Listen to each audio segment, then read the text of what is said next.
ಇದು ಟಿವಿ9 ವಿಶೇಷ. ನಾನು ಅವಿನಾಶ್ ಶಿವನ್. ಎಲ್ಲರಿಗೂ ಕೂಡ ಮುಂದೆ ಇರುವಂತಹ ಒಂದು ದೊಡ್ಡ ಟಾರ್ಗೆಟ್, ಅದರಲ್ಲೂ ಕ್ರಿಕೆಟ್ ಪ್ರಿಯರಿಗೆ 2027 ವರ್ಲ್ಡ್ ಕಪ್ ಅನ್ನು ನಾವು ಗೆಲ್ಲಬೇಕು ಅಂತ. ನವೆಂಬರ್ ತಿಂಗಳಲ್ಲಿ 2027ರಲ್ಲಿ ವರ್ಲ್ಡ್ ಕಪ್ ನಡೆಯುತ್ತೆ. 2023ರಲ್ಲಿ ನಾವು ಹತ್ತಿರ ಬಂದು ಆಸ್ಟ್ರೇಲಿಯಾ ವಿರುದ್ಧ ಈಗಲೂ ಕೂಡ ಒಂದು ನೆನಪುಗಳು ಹಾಗೆ ಇದೆ. ಆ ಒಂದು ಮ್ಯಾಚನ್ನು ನಾವು ಸೋತ್ವಿ ಆಸ್ಟ್ರೇಲಿಯಾ ವಿರುದ್ಧ ನರೇಂದ್ರ ಮೋದಿ ಸ್ಟೇಡಿಯಂನಲ್ಲಿ. ಆದರೆ 2027 ಯಾವುದೇ ಕಾರಣಕ್ಕೂ ಬಿಟ್ಕೊಡಬಾರ್ದು, ನಾವು ಗೆಲ್ಲೇಬೇಕು ಅನ್ನೋದು ಮುಂದೆ ಇರುವಂಥ ದೊಡ್ಡ ಒಂದು ಟಾರ್ಗೆಟ್. ಆದರೆ ಈ ಒಂದು 2027ರ ವರ್ಲ್ಡ್ ಕಪ್ನಲ್ಲಿ ವಿರಾಟ್ ಕೊಹ್ಲಿ, ರೋಹಿತ್ ಶರ್ಮಾ ಇಬ್ಬರೂ ಕೂಡ ಆಡ್ತಾರಾ ಇಲ್ವಾ ಅನ್ನೋದು ಈಗಲೂ ಕೂಡ ಪ್ರಶ್ನೆ ಉಳ್ಕೊಂಡಿದೆ. ಇದಕ್ಕೆ ಸಂಬಂಧಪಟ್ಟ ಹಾಗೆ ಈಗ BCCIನ ಸೋರ್ಸ್ನಿಂದ ಒಂದು ಇಂಪಾರ್ಟೆಂಟ್ ಒಂದು ಅಪ್ಡೇಟ್ ಸಿಗ್ತಾ ಇದೆ. ಅದನ್ನು ಸಿಂಪಲ್ ಆಗಿ ನೋಡ್ತಾ ಹೋಗೋಣ. ಏನು ಲೆಕ್ಕಾಚಾರ BCCI ಹಾಕ್ತಾ ಇದೆ, ಜೊತೆಗೆ ಗೌತಮ್ ಗಂಭೀರ್, ಅಜಿತ್ ಅಗರ್ಕರ್ ಮುಂದಿನ 2 ವರ್ಷಗಳ ಕಾಲ ಒಂದು ಸ್ಟ್ರಾಂಗ್ ಆದಂಥ ಒಂದು ಕೋರನ್ನು ಕಟ್ಟಬೇಕು. ಯಾಕಂದರೆ ಭಾಳ ಲಿಮಿಟೆಡ್ ಆದಂಥ ಒನ್ ಡೇ ಮ್ಯಾಚ್ಗಳಿದೆ. ಅದರ ಬಗ್ಗೆ ಕೂಡ ನಿಮಗೆ ಹೇಳ್ತೀನಿ. 2027 ವರ್ಲ್ಡ್ ಕಪ್ವರೆಗೆ ಎಷ್ಟು ಒನ್ ಡೇ ಮ್ಯಾಚ್ಗಳು ಸಿಗುತ್ತೆ. ಹಾಗಾಗಿ ಇಬ್ಬರೂ ಕೂಡ ವಿರಾಟ್ ಕೊಹ್ಲಿ, ರೋಹಿತ್ ಶರ್ಮಾ ಇಬ್ಬರೂ ಕೂಡ 40ರ ಆಸ್ಪಾಸಿಗೆ ಬರ್ತಾ ಇದ್ದಾರೆ. ಸೊ ಆ ಕಾರಣಕ್ಕೆ 40 ಕ್ರಾಸ್ ಆಗುವಂಥದ್ದು ರೋಹಿತ್ ಶರ್ಮಾ, ಏನು ವಿರಾಟ್ ಕೊಹ್ಲಿ ಕೂಡ 40 ಆಗ್ತಾರೆ. ಸೊ ಆ ಕಾರಣಕ್ಕೆ ಅವ್ರನ್ನೇ ನೆಚ್ಕೊಂಡು ಹೋಗಬೇಕಾ, ಅಥವಾ ಉಳಿದಿರುವಂಥ 2 ವರ್ಷದಲ್ಲಿ ಉಳಿದಿರುವಂಥ ಒನ್ ಡೇ ಮ್ಯಾಚ್ಗಳನ್ನು ಯೂಸ್ ಮಾಡಿಕೊಂಡು ನಾವು ಹೊಸ ಟೀಮನ್ನು ಕಟ್ಟಬೇಕಾ, ಹೊಸದು ಅಂತಂದರೆ ರೋಹಿತ್ ಶರ್ಮಾ, ವಿರಾಟ್ ಕೊಹ್ಲಿ ಇಲ್ದಿರುವಂಥ ಟೀಮನ್ನು ಕಟ್ಟಬೇಕಾ ಅಂತ. ಸೊ ಹೀಗಾಗಿ ಆದಷ್ಟು ಬೇಗ ಶೀಘ್ರದಲ್ಲೇ BCCI ಒಂದು ಮೀಟಿಂಗನ್ನು ಕರೀತಿದೆ ಅಂತ ಇನ್ಸೈಡ್ ಸೋರ್ಸ್ ಹೇಳ್ತಾ ಇದೆ. ಅದರಲ್ಲಿ ವಿರಾಟ್ ಮತ್ತು ರೋಹಿತ್ ಇಬ್ಬರನ್ನೂ ಕೂಡ ಕರೆಸಲಾಗುತ್ತೆ. ಮುಂದೆ ಏನು ಅವರ ವರ್ಷನ್ ಏನು ಅದನ್ನು ಕೂಡ ಕೇಳಲಾಗುತ್ತೆ. ಯಾಕಂದರೆ ನಿಮಗೆ ನೆನಪಿರ್ಬೋದು, RCB ಕಪ್ ಗೆದ್ದಂಥ ಸಂದರ್ಭದಲ್ಲಿ ವಿರಾಟ್ ಕೊಹ್ಲಿ ಮುಂದಿನ ನಿಮ್ಮ ದೊಡ್ಡ ಕನಸೇನು, ಏನು ಎದುರು ನೋಡ್ತಾ ಇದ್ದೀರಾ ಅಂತ ಕೇಳಿದಾಗ ಅವ್ರು ಹೇಳಿದ್ದು ಮುಂದಿನ ವರ್ಲ್ಡ್ ಕಪ್ ಏನಿದೆ ಅದು ನನ್ನ ದೊಡ್ಡ ಟಾರ್ಗೆಟ್ ಅಂತ ಹೇಳಿದರು. ಹಾಗಾಗಿ ವಿರಾಟ್ ಕೊಹ್ಲಿಯ ಫಿಟ್ನೆಸ್ಸನ್ನು ಗಮನಿಸಿದ್ರೆ, ಜೊತೆಗೆ T20ಗೂ ಕೂಡ ಅವ್ರು ಗುಡ್ ಬೈ ಹೇಳಿದ್ದಾರೆ. ಟೆಸ್ಟ್ ಕ್ಯಾರಿಯರ್ ಕೂಡ ಈಗ ಆಲ್ರೆಡಿ ಅವರು ವಿದಾಯ ಹೇಳಿದಾಗಿದೆ. ಒನ್ ಡೇ ಫಾರ್ಮ್ಯಾಟ್ ಮಾತ್ರ ಈಗಿರೋದು. ಸೊ ಆ ಕಾರಣಕ್ಕೆ ಅವ್ರಿಗೆ ಖಂಡಿತ 2027 ವರ್ಲ್ಡ್ ಕಪ್ ಆಡಬೇಕು ಅಂತ ವಿರಾಟ್ ಕೊಹ್ಲಿಗೆ ಮನಸ್ಸಿದೆ.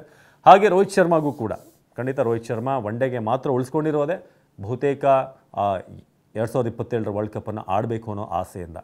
ಒಂದು ವೇಳೆ ಏನಾದರೂ 2023ರಲ್ಲಿ ವರ್ಲ್ಡ್ ಕಪ್ ಗೆದ್ದಿದ್ರೆ ನಾವು ಖಂಡಿತ ಅವತ್ತು ರೋಹಿತ್ ಶರ್ಮಾ, ವಿರಾಟ್ ಕೊಹ್ಲಿ ಏಕದಿನ ಮಾದರಿಗೂ ಕೂಡ ಗುಡ್ ಬೈ ಹೇಳುವಂಥ ಸಾಧ್ಯತೆಗಳಿತ್ತು. ಬಟ್ ಅದು ಒಂದು ಹೆಜ್ಜೆಯಿಂದ ನಾವು ಮಿಸ್ ಮಾಡ್ಕೊಂಡ್ವಿ.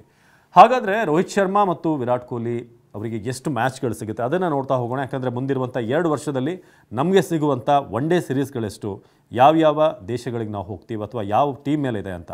ಸೊ ಮುಂದಿನ ಒಂದು 2 ವರ್ಷಗಳನ್ನು ನಾವು ಗಮನಿಸಿದ್ರೆ ಎಷ್ಟು ಮ್ಯಾಚ್ಗಳು ನಮಗೆ ಸಿಗುತ್ತೆ 2027 ವರ್ಲ್ಡ್ ಕಪ್ವರೆಗೆ ಅಂತ ನಾವು ನೋಡಿದ್ರೆ 3 ODIಗಳಿದೆ. 3 ODI ಮತ್ತು T20 ಇದೆ.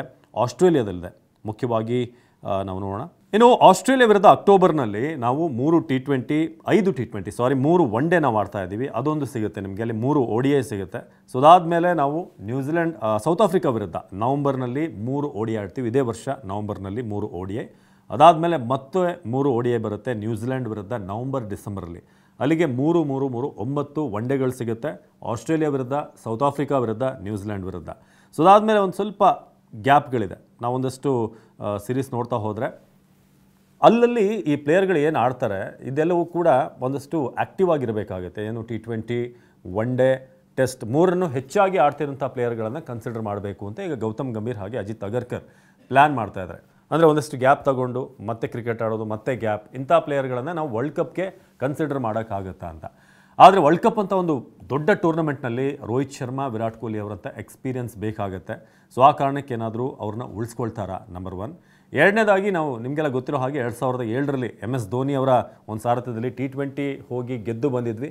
ಅದರಲ್ಲಿ ಅಂಥ ಎಕ್ಸ್ಪೀರಿಯನ್ಸ್ ಪ್ಲೇಯರ್ಗಳಿರಲಿಲ್ಲ. ವೀರೇಂದ್ರ ಸೆಹ್ವಾಗ್ ಅಂತ ಪ್ಲೇಯರ್ಗಳು ನಾವು ಇರೋದನ್ನು ನೋಡಿದ್ದೀವಿ. ಬಿಟ್ಟರೆ ಉಳಿದ ಹಾಗೆ ಭಾಳ ಯಂಗ್ಸ್ಟರ್ಸ್ ಇದ್ದರು ಆ ಟೀಮ್ನಲ್ಲಿ. ಸೊ ಅಂಥ ಒಂದು ಪ್ರಯತ್ನವನ್ನು ಮಾಡಬಹುದಾ ಅನ್ನೋದು ಕೂಡ ನಾವು ನೋಡಬೇಕಾಗತ್ತೆ. ಸೊ ಹಾಗಾಗಿ ಇಬ್ಬರಿಗೂ ಕೂಡ ಕ್ಲಿಯರ್ ಡೈರೆಕ್ಷನನ್ನು, ಅವರ ವರ್ಷನ್ ಏನು, ಅವರ ಪ್ಲ್ಯಾನ್ಸ್ ಏನು, ಜೊತೆಗೆ BCCI ಏನು ನೋಡ್ತಾ ಇದೆ, ಇಬ್ಬರೂ ಕೂಡ 40 ಟಚ್ ಆಗ್ತಾ ಇರೋದ್ರಿಂದ ಅದನ್ನು ಕ್ಲಿಯರ್ ಆಗಿ ಅವರಿಗೆ ಕನ್ವೆ ಮಾಡಲಾಗುತ್ತೆ. ಸೊ ಕಾದು ನೋಡಬೇಕು ಏನಾಗುತ್ತೆ ಅಂತ. ನಾನು ಮೇಜರ್ 3 ಸೀರೀಸ್ಗಳ ಬಗ್ಗೆ ಹೇಳಿದೆ, ಯಾವ್ದು ಸಿಗುತ್ತೆ ನಮಗೆ ಅಂತ. So Australia, south Africa, New Zealand ಈ ಸೀರೀಸ್ಗಳು ಭಾಳ ಡಿಸೈಡರ್ ಆಗುತ್ತೆ. ಯಾಕಂದರೆ ಇಂಥ ಸ್ಟ್ರಾಂಗ್ ಟೀಮ್ಗಳ ಮೇಲೆ ನಾವು ಆಡಬೇಕಾದ್ರೆ ನಮ್ಮ ಟೀಮ್ ಹೇಗಿದೆ, ಯಾವ ರೀತಿ ಕೋರ್ ಬಿಲ್ಡ್ ಮಾಡ್ಬೋದು, middle order, top order, lower order, bowling attack, spin attack, fielding ಇದೆಲ್ಲವೂ ಕೂಡ ಪ್ಲ್ಯಾನ್ ಮಾಡೋಕ್ಕೆ ಈ 3 ಸೀರೀಸ್ ಭಾಳ ಇಂಪಾರ್ಟೆಂಟ್ ಆಗುತ್ತೆ. ಸೊ ಈ ಸೀರೀಸ್ಗಳ ಮೂಲಕ ಡಿಸೈಡ್ ಮಾಡಲಾಗುತ್ತೆ. ಅದರಲ್ಲಿ ಏನಾದರೂ ಇವರು ಆಡಿಸಿದರೆ, ಈ 2 ವರ್ಷದಲ್ಲಿ ಒನ್ ಡೇ ಆಡಿದರೆ ಆಗ ಖಂಡಿತ ಅವ್ರನ್ನ ಕನ್ಸಿಡರ್ ಮಾಡ್ತಿದ್ದಾರೆ ಅಂತ ಲೆಕ್ಕ. ಇಲ್ಲ ಅವ್ರಿಗೇನಾದರೂ ಮೀಟಿಂಗಲ್ಲಿ ಸ್ಪಷ್ಟವಾದಂಥ ನಿರ್ದೇಶನ ಕೊಟ್ಟರೆ ಆಯ್ಕೆ ಮಾಡದೆ ಹೋದರೆ ODI ವರ್ಲ್ಡ್ ಕಪ್ಗೆ ಅವ್ರನ್ನ ಆಯ್ಕೆ ಮಾಡ್ತಿಲ್ಲ, ಪರಿಗಣಿಸ್ತಿಲ್ಲ ಅಂತ ಅರ್ಥ. ಕಾದು ನೋಡೋಣ, ಮುಂದಿನ ಅಪ್ಡೇಟ್ ಬಂದಾಗ ಖಂಡಿತ ವಿಡಿಯೋ ಮಾಡಿ ನಿಮಗೆ ತಿಳಿಸ್ತೀನಿ. ನಿರಂತರ ಸುದ್ದಿಗಾಗಿ ನೋಡ್ತಾ ಇರಿ TV9.